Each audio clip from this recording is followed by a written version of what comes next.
بسم الله الرحمن الرحيم الحمد لله وحده والصلاة والسلام على من لا نبي بعده وبعد فلانتنا يقومنا يا نبي محمد صلى الله عليه وسلم ولدت ወይም ደግሞ የተወለዱበትን ቀን ዛሬ እናያለን ነበር መውሊዱ ነብይ ማለት ነው ነብዩ መሐመድ ሰለላሁ ዐለይሂ ወሰለም የተወለዱበት ቀን መውሊድ የሚለው ቃል በአረብኛ አገባብ የተወለዱበት ቦታና የተወለዱበት ጊዜን የሚጠቁም ነው ሁለት ነገር ይዛል መውሊድ የሚለው ቃል ሁለት ነገር ይዛል የተወለዱበት ቦታና የተወለዱበት ቀን በአብዛኛው ገነኛ መውሊድ ስንል የተወለዱበትን ቀን ነው የሚፈለግበት ማለት ነው ምናልባት በቀጥታ ወደ ኪታባችን ከመግባታችን በፊት የነብዩ መሐመድን ሰለላሁ ዐለይሂ ወሰለም ልደት ወይም እሳቸው የተወለዱበትን ቀን ጊዜውን አስመልክቶ ማንንም ሰው ማወቅ ያለበት ከዚህ ጋር በተገናኘ ማወቅ ያለበት ነገር አለና እነዚህን ነገሮች እነዚህን ነጥቦች ማንንም ሰው እንዲያውቃቸው ያስፈልጋል በተለይ ሙስሊም የሆነ ሰው ሊያውቃቸው ግድ ይላል ከነብዩ መሐመድ ሰለላሁ ዐለይሂ ወሰለም መወለድ ጋር በተገናኘ እንደምናቀው የነብዩ መሐመድን ሰለላሁ ዐለይሂ ወሰለም ልደት ማክበር የተለመደ በጣም ብዙ አገሮች ይሄን በዓል ሲያከብሩት የነብዩ መሐመድ ሰለላሁ ዐለይሂ ወሰለም የልደት በዓል ሲያከብሩት እናያለን በአገራችንም ደረጃ ሆነ በሌሎች በተለያዩ ሀገሮች በሰፊው ይከበራል የተለያዩ ጭቅጭቆችም በዚህ ዙሪያ ይነሳሉ እኔ አሁን እዛው አስገብቼ ሁክሙን ለመናገር አይደለም መፈልገው ግን ማንኛውም ሙስሊም ሊያቀው የሚገባ መሰረታዊ ነጥቦች አሉና እነዚህ መሰረታዊ ነጥቦች ማወቅ ግድ ይለናል እነዚህ መሰረታዊ ነጥቦች አራት ጥያቄዎችን ይዞ ለእነዚህ ጥያቄዎች መልስ የሚሰጥ ይሆናል አንደኛ መውሊድ ማን ጀመረው አንደኛው ጥያቄ መውሊድ ማን ጀመረው ሁለተኛ መቼ ነው የጀመረው ሶስተኛ የት ነው የጀመረው አራተኛ ለምን እነዚህ ጥያቄዎች መልስ ሲያገኙ እያንዳንዱ ሰው በዚህ ጉዳይ ላይ ያለው ነገር ሚዛናዊ ይሆናል ማለት ነው ከዛ በኋላ ምናልባት ሁክሙ እያንዳንዱ ሰው በራሱ ሁክም መስጠት ይችላል ከፈለገም ሁክም ላይ ያስፈልገኝም ካለም ይሄ ነገር ማወቁ በቂ ነው ከዚህ ውጭኛ ሁክሙ ላይ አይደለም አሁን ጭቅጭቅ የሚያስፈልገው ማለት ነው እነዚህን መሰረታዊ ነጥቦች ማወቅ ግድ ይላል አንደኛ ማን ጀመረው ሁለተኛ መቼ ሶስተኛ የት አራተኛ ለምን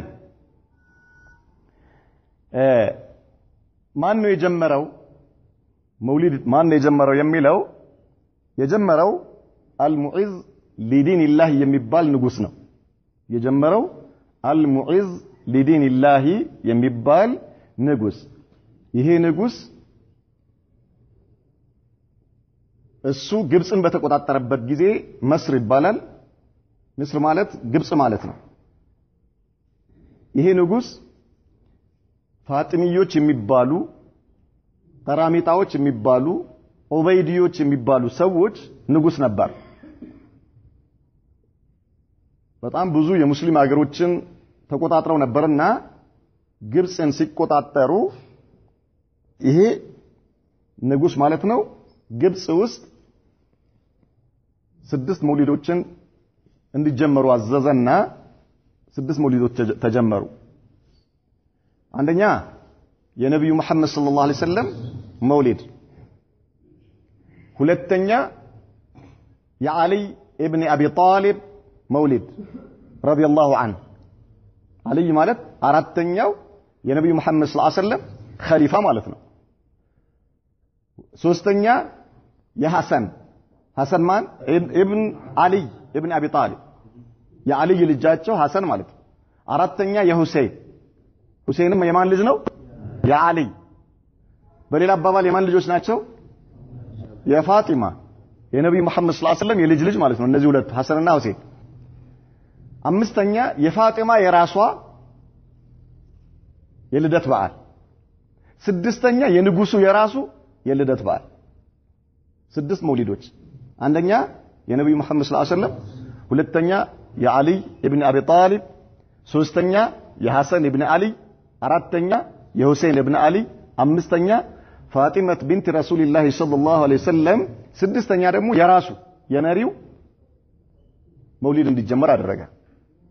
6 መውሊዶች መቼ? በ361ኛው ዓመተ ሂጅሪያ ወይም በ362ኛው ዓመተ ሂጅሪያ። አንዳንድ ዘገባዎች በ361ኛው ዓመተ ሂጅሪያ ነው መስርን ግብጽ የገቡት እነዚህ ሰዎች የተቆጣጠሩት በዛው ዓመት ጀመሩት የሚል አለ። ሌላኛው ደግሞ አይ እነዚህ ሰዎች በ361ኛው ዓመተ ሂጅሪያ ግብጽን ተቆጣጥረው በ362ኛው ዓመተ ሂጅሪያ ነው ይሄን የጀመሩት። ኢደን ምናልባት ያው 361ኛው ወይም 362ኛው ዓመተ ሂጅሪያ ላይ ነው የተጀመረው ማለት ነው። ማን የጀመረው ብለናል? አልሙዒዝ ሊዲንላህ መቼ? በ361ኛው ዓመተ ሂጅሪያ ወይም በ362ኛው ዓመተ ሂጅሪያ። የት ብለናል? ግብጽ ላይ። አራተኛ ጥያቄ ያልነው ምንድን ነበረ? ለምንድን ነው የጀመረው? አልሙዒዝ ሊዲንላህ ይህንን የመውሊድ እንዲጀመር ያደረገበት ምክንያቱ ምንድነው ከተባለ እነዚህ ሰዎች ግብጽን የተቆጣጠሩ ወይም ደግሞ ሌሎችንም ሀገሮች ሲቆጣጠሩ የነበሩ ሰዎች ፋጢሚዮች ይባላሉ ብለናል፣ ወይ ደግሞ እስማኤልያዎች ይባላሉ፣ ወይ ቀራሚጣዎች ይባላሉ፣ ወይም ደግሞ ኦበይድዮች ይባላሉ። ማን ናቸው ከተባለ እነዚህ ሰዎች አስላቸው ሺዓዎች ናቸው። ሺዓ እነዚህ በ361ኛው ዓመተ ሂጅሪያ ግብጽ ላይ እስኪደርሱ ድረስ በጣም ብዙ ሀገር ከተቆጣጠሩ በኋላ ነው የመጡትና ግብጽን የተቆጣጠሩት። ከዚያ በፊት እንቅስቃሴያቸው በአፍሪካ ሀገር ነበር የተጀመረው። ከዚያ ባህሬን ላይ በጣም ብዙ ተቀባይ ያገኙና እንደ ማዕከላዊ አገር አድርገው የተጠቀሙት ባህሬንን ነበረ። ባህሬን ላይ በጣም ብዙ እንቅስቃሴዎች ነበሯቸው። ከነዚህ እንቅስቃሴዎች ውስጥ ትልቁና ዋነኛው እንቅስቃሴ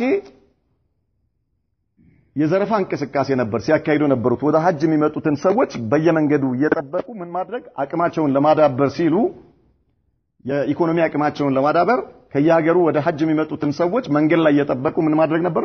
ይዘርፋሉ። በዚህም አቅማቸውን ያዳብሩ ነበር። እነዚህ ሰዎች ማለት የአራቱ አኢማዎች የኢማሙ አቡ ሐኒፋ፣ የኢማሙ ማሊክ፣ የኢማሙ ሻፊዒ፣ የኢማሙ አህመድ ከዛ በፊት የነበሩ የሰሃባዎችና የታቢኢኖች መንገድ የነብዩ መሐመድ ሰለላሁ ዐለይሂ ወሰለም አስተምሮና የሰሃባዎች አስተምሮ ትክክል አይደለም የሚል ነው አቋማቸው የነበረውና ይሄ አስተምሮ ትክክል አይደለም። ቁርአን ሁለት አይነት ትርጉም አለው። አላህ Subhanahu Wa Ta'ala ከዚህ በፊት የላካቸው ነብያቶች በአጠቃላይ በላከበት ጊዜ ከነብዩ ጋር አብሮ አላህ ያወረደውን ቁርአን ሁለተኛው አይነት ትርጉም የሚተረጉም የሆነ ኢማም ነበር ይላሉ። ኢማም ማለት እነርሱ መሪ አድርገው የሚይዙት የራሳቸው በእምነታቸው ላይ ያስቀምጡት ነውና እያንዳንዱ ነብይ ከጎኑ ኢማም ነበረው። ይሄ ኢማም ስራው ምንድነው ይላሉ? ቁርአንን የውስጥ ትርጉሙን ማወቅ ወይ ደግሞ የውስጥ ትርጉሙ ለህዝብ ግልጽ ማድረግ ነበር ይላል። ስለዚህ ነብዩ መሐመድ ሰለላሁ ዐለይሂ ወሰለም ሰሃባዎችም አራቱም አኢማዎች ለሰው ያስተማሩት የላይኛውን ትርጉም ነው። የላይኛውን ትርጉም የቁርአን የላይኛው ትርጉም ደግሞ አይፈለግም። የሚፈለገው የውስጡ ትርጉም ነው። የውስጡ ትርጉም ደግሞ ሰሃባዎችም አያውቁትም፣ አራቱም አኢማዎች አያውቁትም፣ ሌሎችም ታቢኢኖች አያውቁትም። ማን ነው የሚያውቀው? የኛ ኢማሞች ናቸው የሚያውቁትና ይሄንን ነገር ለህዝቡ ለማስተማር ነበር ይላሉ የመጡት። ስለዚህ እኛም አሁን ያ አኢማዎቻችን ወይም ኢማሞቻችን ያስተማሩት የቁርአን የውስጥ ትርጉም ለህዝቡ ማሳወቅ አለብን የሚል ነበር እምነታቸው ማለት ነው። ስለዚህ በዚህ አካሄድ ነበር። ያው ይሄ ማለት እንዳለ የነበረው በዚያም ጊዜ የነበሩ የሙስሊም ሀገሮች በሙሉ ከእነርሱ ጋር ምን ነበራቸው? ቅራኔ ያላቸው ማለት አይቀበሏቸው። እነሱ ግን የራሳቸው እኛ የአሊ ቤተሰቦች ነን፣ አሊ ኢብኑ አቢ ጣሊብ ማለት ነው የነብዩ መሐመድ ሰለላሁ ዐለይሂ ወሰለም ቤተሰቦች ነን በሚል ነበርና ሲንቀሳቀሱ የነበሩት። በ317ኛው ዓመተ ሂጅሪያ ላይ ባህሬን ላይ በጣም አቅም አገኙና ምን አደረጉ? ወደ ሐጅ እንመጣለን ብለው ወደ መካ ጉዞ ጀመሩ። ወደ መካ ጉዞ ሲጀምሩ እነዚህ ሰዎች ያኔ መሪያቸው የነበረው አቡ ጣሂር ይባላል። ወደ መካ ለሐጅ ነው የምንመጣው ብለው እንቅስቃሴ ሲጀምሩ አቡ ጣሂር ይባላል የመራቸው ወይም ደግሞ እነርሱን ይዞ የመጣው ሰው። አብዛኛዎች መካ ላይ ያሉ ሰዎች ወይ ደግሞ ሌሎች ሙስሊም አገር ላይ ያሉ ሰዎች ያውቋቸዋል። እነዚህ ሰዎች እንደውም ብዙ በተለይ ከዛ በ316ኛው ዓመተ ሂጅራና ከዛ በፊት በነበሩት ላይ ብዙ ሰዎች ብዙ አገሮች ሐጅ ለማድረግ አቅቷቸው በእነዚህ ሰዎች አማካይነት የሐጅ ስርዓት ቆሞ ነበር ብዙ አገሮች ላይ ማለት ነው። ምክንያቱም መንገድ ላይ መሃል ላይ የሆኑ እነዚህ ሰዎች ሁጃጆችን ይዘርፉ ስለነበረ የሐጅ ስርዓት ከብዙ አገሮች ተቋርጦ ነበር ከመካ ጋር ያለው ግንኙነት ማለት ነው በእነሱ አማካይነት። በኋላ ሲመጡ ብዙ መካ አካባቢ ያሉ ደግሞ ሌሎችም እንዳይገቡ ከለከሏቸው። ከዛ ጦርነት ተጀመረ ከእነሱ ጋር ተሸነፈ አቡ ጣሂር። ሲሸነፍ ምን አለ? እኔ አለ አሁን አላማዬ ሐጅ ማድረግ ነው አለ። እኔም ተከታዮቼ ሐጅ ማድረግ እንጂ ሌላ አላማ የለንም። እኛ ሙስሊሞች ነን፣ ተውበት አድርገናል። ስለዚህ ሙስሊም ሆነን ደግሞ የአላህን Subhanahu Wa Ta'ala ቤት መጎብኘት ልትከለክሉን አይገባም። ይሄ በእናንተ ላይ እርም ነው። እንዴት ትከለክሉናላችሁ? ሙስሊሞች ነን፣ ሐጅ ነው የምናደርገው። ስለዚህ ልትከለክሉን አይገባም፣ ሐጅ ማድረግ አለብን። ይሄ አውቃችሁ ነው እንጂ ለሐጅ አይደለም ሌላ አላማ ነው ያላችሁ አይቻልም ብለው አሁንም እንዳይገቡ ሲከለክሏቸው ምለው ተገዝተው ምንም አይነት ሌላ አላማ የለንም ሐጅ አድርገን መመለስ ነው ከፈለጋችሁ በፈለጋችሁት ነገር ቃል አስገቡን። በወቅቱ መካ ላይ ለነበረው የጎሳ መሪ ቃል ገብቶ እሱ ከሌላ እንዲሰጣቸው አድርገው መካ ገቡ።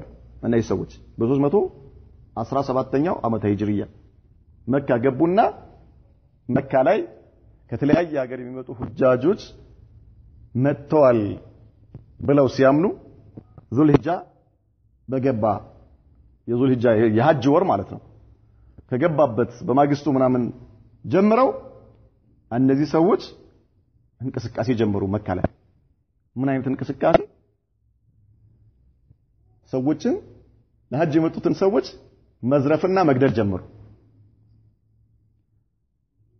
ምን ይላሉ? የመጨረሻው የውመ ተርዊያ የስምንተኛው የሐጅ ስራ የሚጀመርበት ቀን ዋና መሪያቸው አቡ ጣሂር ወጥቶ ለተከታዮቹ የእናንተ ስራ ሌላ ነገር ሊሆን አይገባም፣ ያገኛችሁትን ለሐጅ የመጣም ሰው ሆነ መካ ላይ የሚኖር ማንኛውንም ሰው መግደል ነው አላቸው። ማንንም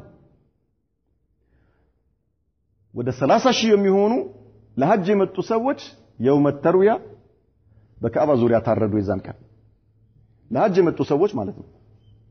ሐጅ ሊያረጉ በኢህራም የመጡ ሰዎች።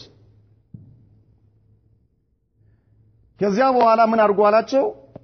እነዚህ የሞቱት ሰዎች የዘምዘም ጉድጓድ ውስጥ ከተቷቸው ሁጃጆችን ያርዳሉ፣ የዘምዘም ጉድጓድ ውስጥ ይከታሉ። የዘምዘም ጉድጓድ ሲሞላ ውሰዱና አለ በመካ ዙሪያ ያሉ ሸለቆዎች ውስጥ ሬሳውን እዛ ላይ አድርጉት። ይሄ ስቃይ በጣም ከባድ ስለነበረ በህይወት ያሉ ሰዎች ምን አደረጉ? የሆነ ያገኙት ጉድጓድ ውስጥ መግባት ጀመሩ። ለመዳን ማለት ነው፣ ህይወታቸውን ለማትረፍ ይከታተሏቸው ስለነበረ ምን አለ? አሁን የምትገሉትን ሰው እነዚያ በህይወት እያሉ የተደበቁበት ጉድጓድ ውስጥ ሬሳውን እዛው ውስጥ ወረሩታል። ምን እንዲሆኑ? ባሉበት እዛው እንዲሞቱ ማለት ነው። እነዚህ ሰዎች በህይወት ያሉት እዛው እንዲሞቱ። ከዛ መጨረሻ ላይ በጣም የሚያሳዝን አይነት ክስተት በዚህ መልኩ ከተፈጸመ በኋላ አቡ ጣሂር ካዕባ ላይ ሄደና የካዕባን በር ገንጥሎ አወጣው። በወርቅ ነበር የተሰራው የካዕባ በር። እሱን ገንጥሎ ካወጣው በኋላ ካዕባ ላይ ወጥቶ ቆሞ ተከታዮቹን ሐጀር አልአስወድን ንቀሉት አላቸው። ከካዕባ ላይ ሐጀር አልአስወድ። ከዛ ምን ይላል? የእናንተ ዝሆኑን ያጠፋው ጌታችሁ የት አለ? ለምን እኔን አያጠፋኝም? አላህ አጃኢበኛ ጌታ ነው። ሱብሃንአላህ አልዓዚም። ለምን እኔን አያጠፋኝም? እሱ ሰማይ ላይ ሆኖ ቤቱ ምድር ላይ ሊሆን ነው እንዴ አለ። ከዛ በኋላ ሐጀር አልአስወድን ነቅለው አወጡት ከካዕባ ላይ ማለት ነው። ነቀው አውጥተው ወደ ባህሬን ይዘውት ሄዱ። ተቅሪበን ወደ 8 ቀን ምናምን አካባቢ ነው ቆይቷል የሚባለው። በዚህ መልኩ እነዚህ ሰዎች መካ ላይ የተከበረችው አላህ ያከበራት ምድር ቁርአን የወረደባት ነብዩ መሐመድ ሰለላሁ ዐለይሂ ወሰለም የተወለዱባት ሙሽሪኮች በሽርካቸው ላይ ያሉ የወደቀ ነገር የማይነሱበት እንኳን ሰው ሊገሉበት አይደለም እና አቡ ለሃብ እና አቡ ጃህል በመካ ዙሪያ ሰው ሊገሉ አይደለም ሙሽሪኮች ናቸው አይደል በሽርክ ላይ ሆነው የወደቀ ነገር አያነሱ አባታቸው የገደለ ሰው ወደ ሐረም ከገባ ከሐረም እስኪወጣ ድረስ ይጠብቃሉ እንጂ አይነኩትም ሙስሊሞች አይደሉም ሙሽሪኮች እና አቡ ጃህል በዚህ መልኩ አላህ Subhanahu Wa Ta'ala ቁርአን ያወረደባት አላህ ጣሂር ያደረጋት ነብዩ መሐመድ ሰለላሁ ዐለይሂ ወሰለም የተወለዱባት ጅብሪል የተመላለሰበት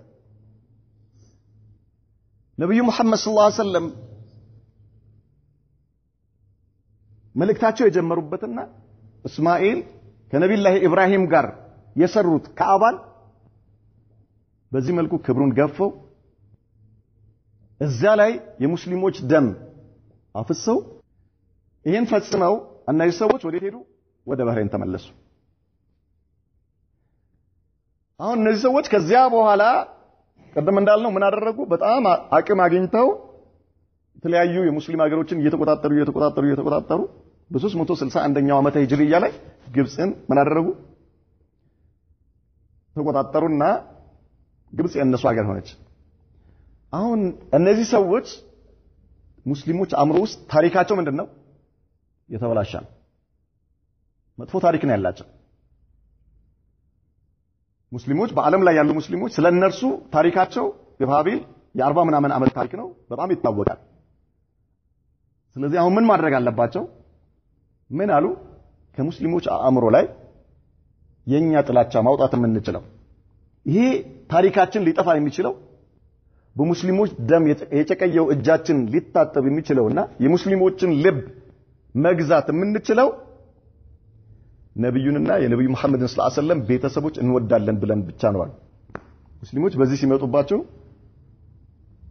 ልባቸው ክፍት ነው ስለዚህ የነሱን ልብ ልንከፍት የምንችለው እኛ የነብዩ ቤተሰቦች ነን ነብዩን እንወዳለን የነብዩን ቤተሰቦች እንወዳለን አሊ የነብዩ ቤተሰብ ናቸው ሐሰንና ሁሴን የነብዩ የልጅ ልጅ ናቸው ፋጢማ የነብዩ ልጅ ነች ነብዩ መሐመድ ራሳቸው ነብዩ ናቸው ስለዚህ በዚህ መልኩ እኛ የነብዩ ቤተሰቦች ነን ነብዩን እንወዳለን ብለን ነው በሙስሊሞች ልብ መግባት የምንችለው ለዚህ ደግሞ ምን ማድረግ አለብን የነብዩ መሐመድን ሰለላሁ ዐለይሂ ወሰለም ልደት እና እነዚህን የሳቸው የልጅ ልጆችና ቤተሰቦች ልደት ማክበር አለብን ይሄን ስናከብር እነሱን ወደድን ማለት ነው ስለዚህ ሙስሊሞች አንዴ ልባቸውን ከፍተው ምን ያደርጉናል ይቀበሉናል ከዛ ውጪ ግን ይሄ ታሪካችን በምንም ነገር ምን ሊሆን አይችልም ሊታጠብ አይችልም ይሄ ታሪካችን ለማጥፋት ይሄን ማንነታችንን ለመደበቅ ያለን እድል ይሄ መንገድ ብቻ ነው ብለው 6 መውሊዶች ጀመሩ ግብጽ ላይ ማለት ነው ከዚያ በኋላ አሁን ያለበት ደረጃ ላይ ደርሰዋል መውሊድ የሚባለው ነገር ማለት ነው طيب ይሄ መውሊድ የሚለው ነገር ምንድነው የሚለውን ነገር እንድናቀው ብቻ ነው የተፈለገው المولد ይላል ولد رسول الله صلى الله عليه وسلم الله መልእክተኛ ተወለዱ بشعب بني هاشم في مكة የተወለዱበት ቦታ شعب بني هاشم ይባላል ምናልባት መካ ላይ የሄዳችሁ ሰዎች ባበ ሰላም የሚባል ቦታ አለ ወደ ሚና የሚወስደው ነፈቅ ያለበት ማለት ነው ባበ ሰላም ይባላል በዚያ በኩል ቤታቸው አለ አሁንም አለ ነብዩ መሐመድ ሰለላሁ ዐለይሂ ወሰለም የተወለዱበት ቤት ባበ ሰላም በሚባለው በር ወጥቶ በጣም ሰፊ በላጥ የሚባል ቦታ አለ ከሱ ጫፍ ላይ አስፋልት ሊደርስ አካባቢ በአስፋልቱና ነፈቅ ወደ ሚና ሁጃጆች የሚሄዱበት መንገድ መሃል ላይ ጫፍ ላይ ነው ያለው አቢባል ሻዕብ በኒ ሐሽም በመባል ይታወቅ ነበር ማለት ነው መካ ላይ ሰቢሐተ يوم الاثنين اثنين يوم الاثنين ማለት ሰኞ ማንጊያው አካባቢ ማለት ሰኞ ሊነጋጋ ሲል التاسع ዘጠነኛው ቀን አው الثاني عشر ወይ ደግሞ 12ኛው ቀን من شهر ربيع الأول بربيع الأول ወር ማለት ነው ربيع الأول በሚባለው የአረብኛ የወራቶች አቆጣጠር በረቢዕ الأول አንዳንድ ሪዋያዎች 9ኛው ቀን ይላሉ አንዳንድ ሪዋያዎች ደግሞ 12ኛው ቀን ቀኑ የዛን ቀን ይላሉ ቀኑ ምን ቀን ነው ከሳምንቱ ቀናቶች ውስጥ ሰኞ አመል ፊል ማለት የትላንትና ያየነው የዝሁን ክስተት የተከሰተበት አመት ላይ ማለት ነው አብርሃ ከየመን ከአባን ሊያፈርስ በመጣበት አመት በዚያን አመት ነው ነብዩ መሐመድ ሰለላሁ ዐለይሂ ወሰለም የተወለዱት والتاريخ الاول ማለት ዘጠነኛው ቀን የሚለው ዘጠነኛው ረቢዕ الأول ዘጠነኛ ቀን የሚለው አصح ማለት ከሰነድ አንፃር እሱ صحيح ነው ማለት ነው ከሰነድ አንፃር والثاني ሁለተኛው ደግሞ 12ኛው ረቢዕ الأول 12 ሰኞ ቀን የሚለው አሽሃር ማለት በጣም የሚታወቀው እሱ ነው ማለት ነው ሰዎች ዘንድ በአብዛኛው የሚታወቀው የትኛው ነው በረቢዕ الأول 12ኛው ቀን ነው የተወለዱት የሚለው ነው وهو يوافق ይሄ 12ኛው ቀን ረቢዕ الأول 12ኛው ቀን ይገጥማል الثاني والعشرون 22 من شهر ابريل የሚባለው የአውሮፓ አቆጣጠር ማለት ነው በአፕሪል በ571ኛው ዓመተ ልደት ማለት ነው ዓመተ ልደት ማለት ኢሳ ከተወለደ በኋላ ለማለት ነው ሚላዲ ማለት እሱ ከተወለደ በኋላ ቃፍ ሚም አንዳንድ ኪታቦች ላይ ቃፍ ሚም የሚል ካገኛችሁ قبل الميلاد ማለት ነው ከመወለዱ በፊት የነበረው ከመወለዱ በፊት ሚላዲ ከተባለ ግን ኢሳ ከተወለደ በኋላ ለማለት ነው በእነርሱ አቆጣጠር 571ኛው ሚላዲ በአውሮፓዎች አቆጣጠር ማለት ነው በሌላኛው ደግሞ ምክንያቱም የኛ የሙስሊሞች የዘመን አቆጣጠር ነብዩ መሐመድ ሰለላሁ ዐለይሂ ወሰለም ሂጅራ ወደ መዲና ከሄዱበት ጊዜ ጀምሮ ነው አይደል እንዴ ይሄ አሁን የምናወራው መቼ ነው የምናወራው ገና የተወለዱበት ቀን ስለተወለዱበት ቀን ነው እያወራን ያለ ነው ስለዚህ ምን ማለት ነው እስላማዊ የዘመን አቆጣጠር ምን አልተጀመረም ገና ማለት ነው ግን እንትኖቹ አሉ 12 ወሮች ይታወቃል ስለዚህ يوم الاثنين الثاني عشر من شهر ربيع الأول ነው ይሄኛው በ22 አፕሪል የሚለው 571ኛው የኢሳ ልደት አመት ጋር ገናኛል وكانت قابلته ነብዩ መሐመድን ሰለላሁ ዐለይሂ ወሰለም ሲወለዱ የተቀበለቻቸው ማለት ያዋለደችው ነብዩን የተቀበለችው ዳየቱ ማለት የተቀበለቻቸው ማለት ተቀብላ ከእናትየው የተቀበለቻቸው ማለት አዋላጅ የሚባላል አይደል እዚያን ጊዜ ያዋለደቻቸው ነብዩ መሐመድን የተቀበለችው الشفاء ابنة عمرو عبد الرحمن ابن عوف يا عبد الرحمن ابن عوف النات شفاء ስሟ ሽፋእ ነበረ እሷ ነች ያዋለደቻቸው ወይም ደግሞ የተቀበለቻቸው ማለት ነው ረዲየላሁ عنه ولما ولدته እናታቸው አሚና ስትወልዳቸው ኡሙሁ ማለት እናታቸው خرج منها ከሷ ወጥቷል ኑሩን ብርሃን ወጥቷል አضاءت له قصور الشام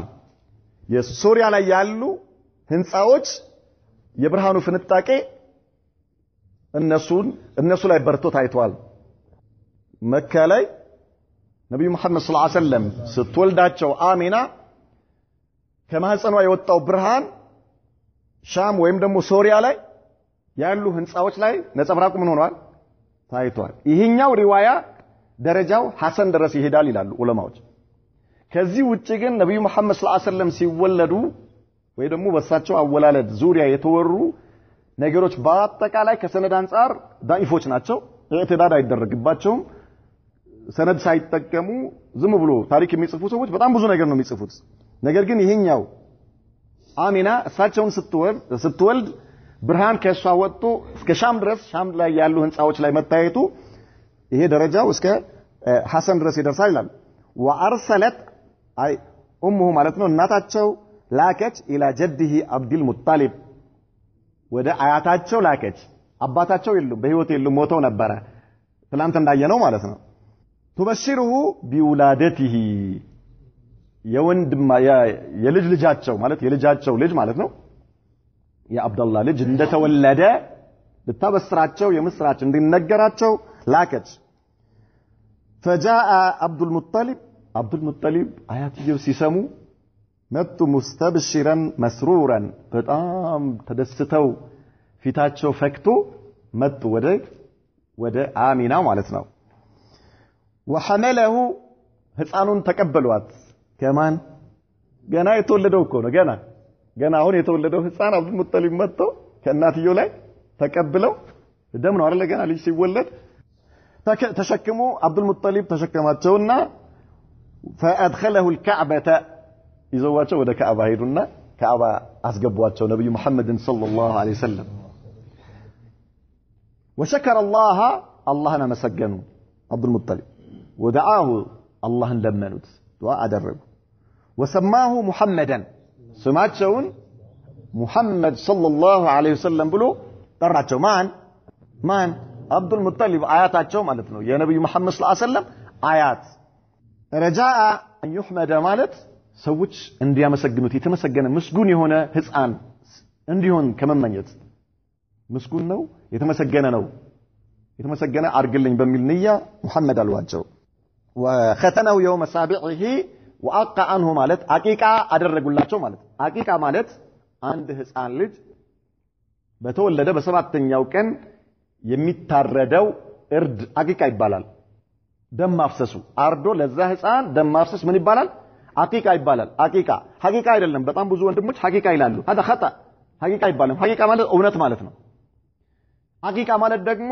ህፃን በተወለደ በሰባተኛው ቀን የሚታረደው እርድ ምን ይባላል ይሄ አቂቃ ይባላል እና አብዱል ሙጠሊብ ይሄ አረቦች ባህል ነበር ድሮም እስልምና ተቀብሎ አጽድቆታል አብዱል ሙጠሊብ ነብዩ መሐመድ ሰለላሁ ዐለይሂ ወሰለም እንደተወለዱ በሰባተኛው ቀን አረዱላቸው ወختنه ማለት ምን አደረጓቸው አስገረዟቸው እንዲገረዙ አደረጓቸው አንዳንድ ሪዋያዎች ተገርዘው ነው የተወለዱት የሚሉ ሪዋያዎች አሉ هذا لا يثبت ከመረጃ አንፃር ላ አያትየው በሰባተኛው ቀን አቂቃ አድርገውላቸው ምን እንዲገረዙ አደረጉ ማለት ነው وأطعم الناس عبد المطلب ያው ባህሪው ነው አስለን ማብላት ሰዎችን ሰብስቦ አበላ كما كان العرب يفعلون عربوች አስለን ይሄን ነገር ያደርጉ ነበር ልጅ ሲወለድላቸው በሰባተኛው ቀን ያርዳሉ ያበላሉ ከዛልከ ወንድ ከሆነ ምን ያስደርጋሉ ያስገርዛሉ وكانت حاضنته ايمن ከዚያ በኋላ ነብዩ መሐመድን ሰለላሁ ዐለይሂ ወሰለም ስትንከባከባቸው የነበረችው አይመን ትባላለች በረከቱል ሐበሽያ የሐበሻዋ በረካ ትባላለች ማለት የነብዩ መሐመድ ሰለላሁ ዐለይሂ ወሰለም እናት ነች በሌላ በእንክብካቤ ማለት ነው የሐበሻዋ በረካ መውላቱ ዋሊዲሂ አብዱላህ የአብዱላህ አገልጋይ ነበረች የአብዱላህ አገልጋይ የአባታቸው ማለት ነው وقد بقيت اي بركه الحبشيه ቆየች حتى اسلمت ከዚያ በኋላ ነብዩ መሐመድ ሰለላሁ ዐለይሂ ወሰለም አላህ Subhanahu Wa Ta'ala መልእክተኛ አድርጎ ለዓለም ብርሃን አድርጎ ሲልካቸው ጥሪያቸውን ተቀብላ ሰለመች وهاجرت ተሰደደች በዲኗ በላ ኢላሃ ኢላላህ ወደ መዲና وتوفيت موتت بركه الحبشيه ايمن بعد النبي صلى الله عليه وسلم كنبي بحالا نبي ወደ አኺራ ከሄዱ በኋላ ب5 اشهر ከ5 ወር ወይም አው ب6 اشهر ወይ ደግሞ ከ6 ወር በኋላ እሷም ወደ አኺራ ሄደች እስከዛ ድረስ ግን ቆይታ ነበረ ነብዩ መሐመድ ሰለላሁ ዐለይሂ ወሰለም በጣም ያከብሯታል በጣም ይወዷትና ይንከባከቧት ነበር الرضاع ማለት አጠባባቸው ማለት ነው የጥቢያቸው ሁኔታ የነብዩ መሐመድ ሰለላሁ ዐለይሂ ወሰለም የጥቢያቸው ሁኔታ واول من ارضعته مجمريا ያጠባቻቸው ሰለላሁ ዐለይሂ ወሰለም بعد امه ከእናታቸው ቀጥሎ ثويبة የምትባል መውላቱ አቢ ለሃብ የአቡ ለሃብ አገልጋይ የነበረች بلبن ابن لها የሚጠባ ልጅ ነበራት የዛን ጊዜ ልክ ያ ህፃኑ በሚጠባው ጡት ነብዩ መሐመድን ሰለላሁ ዐለይሂ ወሰለም አጠባቻቸው ከማን ከእናታቸው በኋላ ማለት ነው يقال له مسروح ይባል ነበር ያ ህፃን ነብዩ መሐመድ ሰለላሁ ዐለይሂ ወሰለም ሲወለዱ የነበረው የሱወይባ ልጅ መስሩህ ይባላል። ይሄ ማለት የነብዩ መሐመድ ሰለላሁ ዐለይሂ ወሰለም የጡት ምንድነው ወንድም ማለት ነው። وكانت ሱወይባ ነበረች قد ارضعت قبله ከነብዩ መሐመድ ሰለላሁ ዐለይሂ ወሰለም በፊት አጥብታ ነበረ ሐምዛ ኢብኑ አብዱል ሙጠሊብ ሐምዛ ማለት የነብዩ መሐመድ አጎታቸው ማለት ነው። በፊት አጥብታቸው ነበረ። وبعضه صلى الله عليه وسلم أبا سلمانم ከዛ በኋላ ደግሞ አጥብታለች የኡሙ ሰለማ ባለቤት ማለት ነው። ኢብኑ አብዱል አሰድ አልመኽዙሚ فهم اخوته صلى الله عليه وسلم من الرضاع النزي حمزه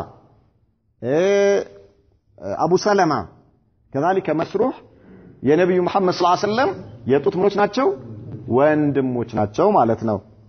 وقد اعتق ነፃ አውጥቷል አቡ ለሃብ የማን የነብዩ መሐመድ ሰለላሁ ዐለይሂ ወሰለም ምናቸው አጎታቸው አባታቸው ወንድም ከአብዱል ሙጠሊብ ልጆች ውስጥ አንዱ ነው ብለናል። አመተሁ هذه እችን ባሪያውን አገልጋዩን ፈርሐን ቢውላደት ረሱልላህ ሰለላሁ ዐለይሂ ወሰለም የነብዩ መሐመድ ሰለላሁ ዐለይሂ ወሰለም መወለድ ሲሰማ በተሰማው ደስታ ወዲያው ይሄን ስለነገርሽኝ ብሎ ባሪያውን ምን አደረጋት ነፃ አወጣት ማለት ነው። ሁር አላት።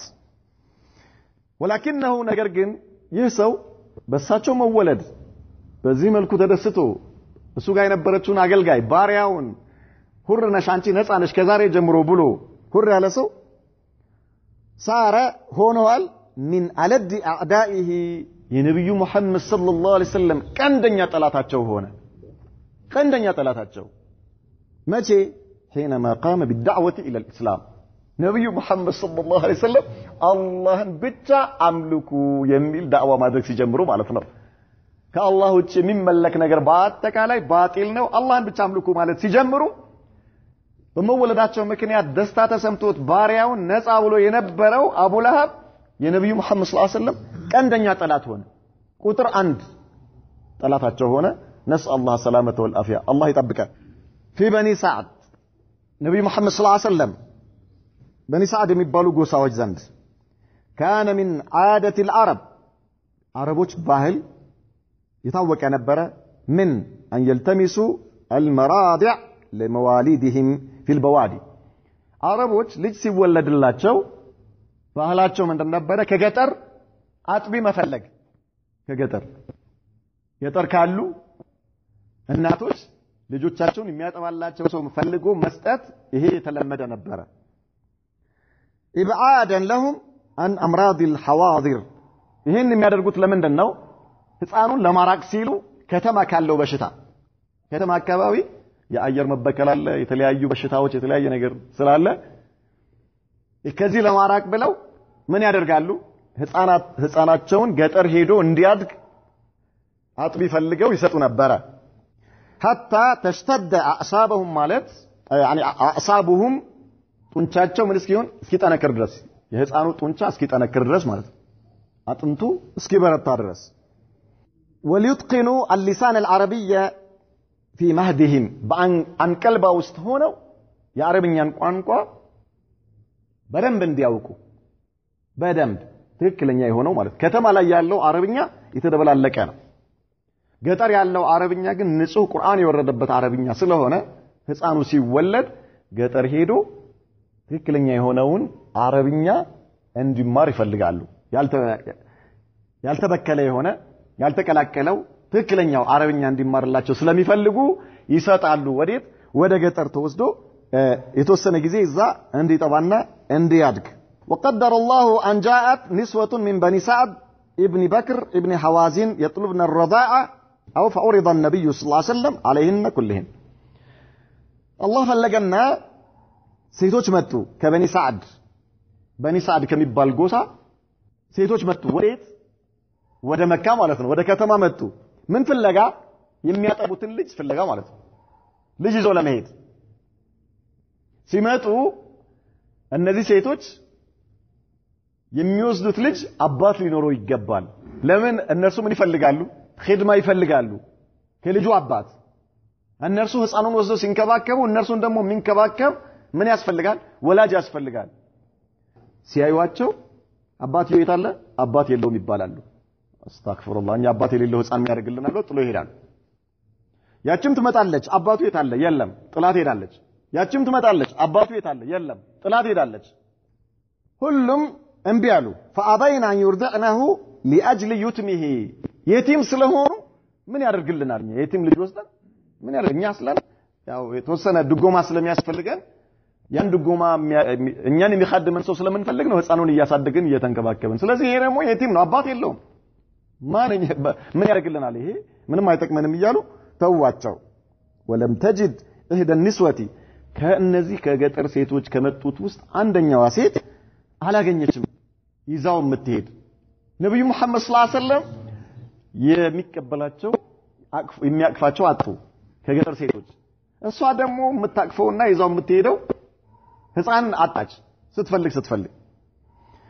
ወይ ሐሊመቱ ቢንት አቢ ዙወይብ ትባላለች ወይም ደግሞ ሐሊመቱ ሰዕዲያ በመባል የምትታወቀው ማለት ነው ረዲአን የምታጠባው ልጅ አጣች ከባለቤቷ ጋር አልሐሪስ ኢብኑ አብዱል ኡዛ ይባላል መንገድ ጀመሩ ወዴት ወደ በኒ ሰዓድ ለመመለስ ከዚያ በኋላ ለባሏ ለምንድነው እንዴ ይሄ ህፃን ባዶአችንን ከምንሄድ ለምን ይዘነው አንሄድም ባዶአችን መሄዳችን ኪሳራ እንጂ ትርፍ የለውም ስለዚህ ይሄንን ህፃን ለምን አንይዘው አባትም ባይኖረው የሚሆነው ነገር አይታወቅም እንሰደው ከዛ አልሐሪስ ምን አላት والله ይሄን ይያሽ በረካ ሳይመጣልሽ አይቀርም አላት ይሄን ይያሽ በረካ ሳይመጣልሽ አይቀርም እኔ ተስማምቻለሁ እኔም እንደው ፈርቼ ነው እንጂ ይሄንን ህፃን አንቺ መቀበልሽ በጣም ኸይር ነው እኔ በጣም ፈልገዋለሁ እንመለሳትና ተመልሰው ነብዩ መሐመድ ጋር ሰለላሁ ዐለይሂ ወሰለም መጡ